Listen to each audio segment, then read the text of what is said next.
And welcome back, and it is the 27th of May, higher plus 5 a day, and let's just go straight to the first one. Oh, this looks good. Okay, right, things to note. So straight away, I have a right angle. So if I've got a right angle, that probably means, because I don't have an angle, Pythagoras.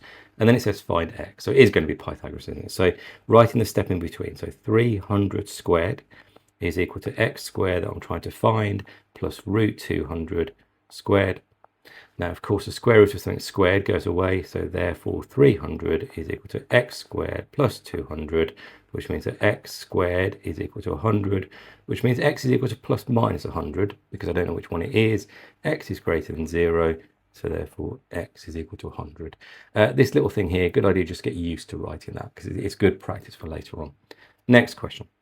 Expand. Okay, so let's just be expanding. So lots of techniques are taught in school, but I just multiply everything on the left by everything on the right, and that's going to give me 6 minus 3 root 2 plus 2 root 2 minus root 2 times root 2 is 2, so minus 2. Then collect my numbers together, so 6 minus 2 is 4. Then collect my root 2, so minus 3 of them plus 2 of them is minus 1, so that's going to give me 4 minus root 2. Question done. Next question, solve. So there's a quadratic inequality. Now, I think, in fact, I know I can factorize this. So it's going to be 2x and x. There's a minus here somewhere, so one of these is a minus, and this is undoubtedly going to be 3 and 2. So 2 times 3 is going to give me 6, which is too far away from minus 1. So therefore, it's going to be 2 times 2, and then I'm going to add back a 3. So 2 times minus 2 is minus 4, add back a 3 is minus 1. And that is greater than 0. So my critical values are going to be minus 3 over 2 from here and 2 from here. So that's minus 3 over 2. And this is 2. Draw it slightly better. There we go.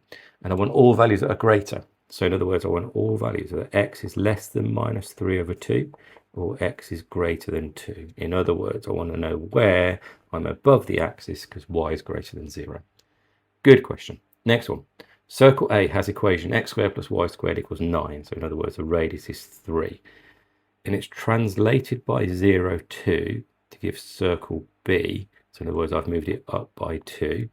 Sketch B, label the center of B and the points of the intersection. Right, okay.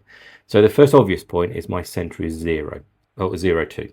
Next thing to note is I'm asking myself, with the radius of 3, do I go above or below the x-axis? And the answer is, because 2 is greater than 3, or the other way around, because 3 is greater than 2, I'm therefore going to go through the axis. I'm going to do it slightly different. I'm going to sketch the circle first, because I know it goes through the axis.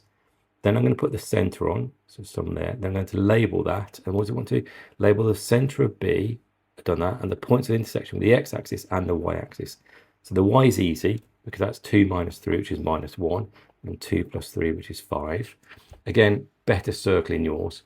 And then here, slightly harder. So I need to work out these points here. So there's a few ways of doing this. I think the easiest way of doing it is to consider the triangle that goes up 2. And then I know the radius is 3. And then I want this value here. So that's going to be 3 squared minus 2 squared, or square rooted. 9 minus 4 is 5. So that's root 5. So in other words, this is minus root 5. And this is going to be root 5. And I've labelled and sketch the circle. And that is question done. Good mix of questions again today. It's a bit different the last couple of days, hasn't it? So do make sure you're keeping up each day. The practice each day will help you. Like, subscribe. See you tomorrow.